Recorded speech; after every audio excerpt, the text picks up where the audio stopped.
செல்வப்பிரந்தையா அவர்களால் அடையாளம் காண்பிக்கப்பட்ட நான் இன்றைக்கு மாநிலங்கள் அவையில் உறுப்பினராக தேர்ந்தெடுக்கப்பட்டிருக்கிறேன். இது காங்கிரஸ் கட்சியில் இருக்கக்கூடிய ஒவ்வொரு தொண்டனுக்கும் ஒரு மாபெரும் வெற்றி என்றே கடந்த 2 நாட்கள் அனைவரும் கொண்டாடி கொண்டிருக்கிறார்கள். ஆகவே நான் மீண்டும் கட்சியின் தலைவர்கள், முக்கியமாக மாநில தலைவர் செல்வப்பிரந்தையா அவர்களுக்கும், திரு கே ராஜு அவர்களுக்கும், திரு KC வேணுகோபால் அவர்களுக்கும் என்னுடைய மனமார்ந்த நன்றியை தெரிவித்துக் கொள்கிறேன். திரு கிரீஷ் சோடங்கர் அவர்களும் திரு செல்வப்பிரந்தையா அவர்களும் கடந்த 4 நாட்கள் கடினமாக போராடி என்னை போன்ற ஒரு சராசரி குடும்பத்திலிருந்து வந்திருக்கக்கூடிய ஒரு கட்சி தொண்டனை அடையாளம் காண்பித்து இன்றைக்கு இந்த மாநிலங்கள் அவையின் உறுப்பினராக நான் தேர்ந்தெடுக்கப்பட்டிருக்கிறேன்.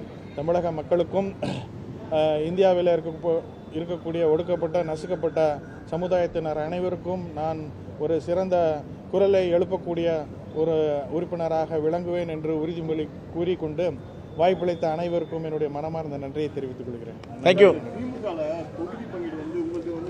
இருந்தாலும் அடுத்தடுத்த கட்சிகளாம் முடியாம 3ஆம் கட்ட பேச்சுவார்த்தை வரைக்கும் போன முறைலாம் இந்த மாதிரி இல்லை. இந்த முறை சார் இந்த மாதிரி ரொம்ப நகர்ந்து ரொம்ப ஸ்லோவா போகுதுன்னு நினைக்கிறேன். போன முறைலாம் நோட்டிபிகேஷன் வந்த பிறகு தான் குழுவே அமைச்சாங்க. இப்போ நோட்டிபிகேஷன் வரதுக்கு முன்னாடியே எல்லாத்தையும் ரொம்ப விரைவாக செய்யணும், வேகமாக செய்யணும் என்ற அடிப்படையில் மாண்புமிகு முதலமைச்சர் முன்னதாகவே அமைத்திருக்கிறார். நோட்டிபிகேஷன் வந்து கூட கூட்டணி பேச்சுவார்த்தைகள் முடியாமல்லாம் இருந்த காலங்கள் கடந்த காலங்களில் உண்டு. குறிப்பாக 2021 சொல்லலாம். ஆனால் இப்போ ரொம்ப முன்னுதாரணமாக முன்பே எல்லா ஏற்பாடுகளையும் மாண்புமிகு முதலமைச்சர் அவர்கள் திராவிட முன்னேற்ற கழக தலைவரான தளபதி செய்திருக்கிறார். ஒரு பிரச்சனையும் இல்லை, எல்லாம் ஓரிரு நாட்கள் சுமூகமாக முடியும். மாண்புமிகு முதலமைச்சரும் 24 மணி நேரம், நேற்றைக்கு முன்தினம் மதுரை, நேற்றைக்கு கொளத்தூர் தொகுதி முழுவதும், சென்னை முழுவதும் நலத்திட்டங்கள், அரசுடைய பணிகள், இன்று திருச்சியில் இருக்கின்ற மிகப்பெரிய வரலாறுக்கான மாநாடு, இப்படி தொடர்ந்து பணிகள் இருப்பதால் ஓரிரு நாட்கள் தாமதமாகலாம். ஆனால் அனைத்தும் சிறப்பாக முடிந்து உங்கள் முன் வந்து சொல்லுவார்கள். காங்கிரஸ் வந்து ஒரு 3 தொகுதி அதிகமாக வாங்கிச்சு, அதே மாதிரி வந்து எங்களுக்கும் அதிகமாக தாங்கன்னு சொல்லிட்டு உங்களுக்கு மேற்கோள் காட்டுறதுனால தான் இவங்க ஸ்லோவாக போகுதுன்னு சொல்கிறாங்க. இல்லை, காங்கிரஸ் வந்து தேசிய கட்சி. 2வது 63 சீட்டு வாங்கணும். அதுக்கப்புறம் எங்களுக்கு 41 சீட் ஆக்குனாங்க. அப்புறம் 25 சீட் ஆக்குனாங்க. அதேமாதிரி யாருக்காவது வந்து 2 மடங்கு 3 மடங்குலாம் குறைச்சிருந்தா கேட்கறதுல நியாயம் இருக்குது. அவங்க உரிமை கேட்கலாம், அவர்கள் கேட்பதுக்கு உரிமை இருக்குது, கேட்கலாம். அவருக்கும் மனசு இருக்கு, மாண்பு முதலமைச்சர் இருப்பதை கொடுப்பார். அதே நேரத்தில் காங்கிரஸை ஒப்பிட்டு பேச வேண்டாம். ரைட். ராகுல் காந்தி கேரளாவில் அங்க இருக்கக்கூடிய கம்யூனிஸ்ட் கட்சி வந்து பினராயி விஜயன் பிரதமர் மோடியிடம் கேரளாவை விற்றுவிட்டார் அப்படின்ற ஒரு நிலைப்பாடு எடுத்துக்கிறாங்க. அங்கே எதிர்கட்சிகளாக இருக்கு.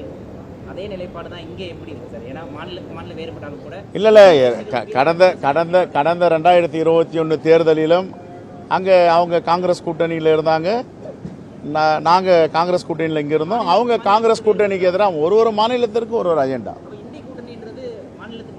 இந்தியா கூட்டணி என்பது ஒட்டுமொத்த இந்தியாவிற்கு நாடாளுமன்றத்திற்கான கூட்டணி. சில மாநிலங்களில் தொடர்ந்து, சில மாநிலங்களில் தொடராமல் வேறு ஒரு கூட்டணியில் மாறுகிறார். அதுக்கு இந்தியா கூட்டணிக்கு சம்பந்தம். நான் பார்த்துட்டு சொல்கிறேன். தேங்க்யூ.